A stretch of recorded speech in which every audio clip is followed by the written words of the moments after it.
Vedeli ste o tom, že už aj kravy majú svoj hotel? A to nie hodzaký. Má až 5 hviezdičiek a starostlivosť, ktorú im môžu inde len závidieť. Dodržujeme tzv. Štandardy slobodného jedla, kedy tým krávam má byť vytvorený čo najväčší komfort počas ich života. Tak preto si myslím, že naozaj názov hotel je právoplatný, že naozaj tie kravy majú dobre. Keď teda hotel, potom nesmú chýbať hostia. Vo Východnej preto otvorili jeho brány verejnosti a zvedavcov pustili priamo do kuchyne, ale pekne po poriadku. Najskôr si treba obliecť ochranný odev. Čistota a hygiena na prvom mieste. Dopredu rukami, naopak. Aj zaviazať.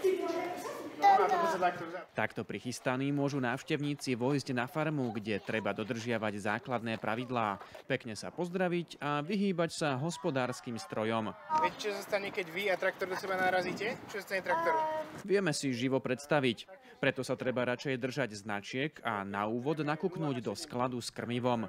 Namiešať to vhodné pre dobytok je hotová veda a pre pani, ktorá má na starosti jedálny lístok, aj slušná zaberačka. 1000 kg krmiva sa má preniesie. Keď bola mladšia, bola kedy prijímala až 4 tony za deň.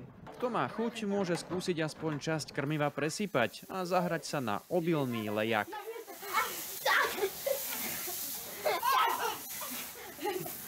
Dobre nakrmené kravy denne nadoja plné vedro mlieka, lenže koľko litrov to vlastne je? 10? Málo. 20? Tie majsterky dávajú až 40 litrov mlieka za deň. Na farme nezabúdajú ani na očistu, pretože aj kravský kožuch treba občas vyprášiť, vykefovať. Keď pod ňu kráva vôjde, tak ona si tú kefu nadvihne a tá kefa sa sama začne krútiť a tú kravu očistí. No a takto už vyzerá ubytovacia časť spolu s reštauráciou. Prvotriedny servis poskytuje tento fešák Oskar, ktorý raz za hodinu vyjde a kravám prihrnie jedlo. Je to preto, lebo kravy sú vyberavé a oni si v tom hrabu to, čo im chutí a to, čo im nechutí, odhadzujú preč. My ale potrebujeme, aby to zjedli všetko. V poriadnom hoteli nesmie chýbať ani detský kútik. Tí najmenší sa v ňom učia stáť na nohách a spoznávať svet jazykom. Vidíš? Ona si myslí, že tam mám mlieko. No detičky nemajú predstavu o chove, ako volá, kedy sa chovalo však všetko doma, no a teraz je všetko na družstve a oni nevedia, nemajú ani tušenie, ako to všetko prebieha. A to je hlavný dôvod, prečo sa rozhodli farmu vo Východnej ukázať návštevníkom. Veľa detí už ani nevie, ako vyzerá kráva, ako vyzerá ovca. Myslia si, že mlieko je zo supermarketu, hej.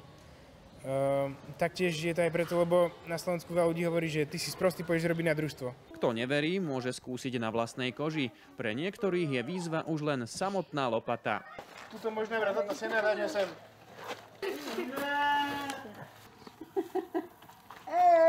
Po tvrdej práci je na mieste odmena. Deti ju nájdu v tejto stodole, kde sa môžu v kopách sena dosýta vyšantiť.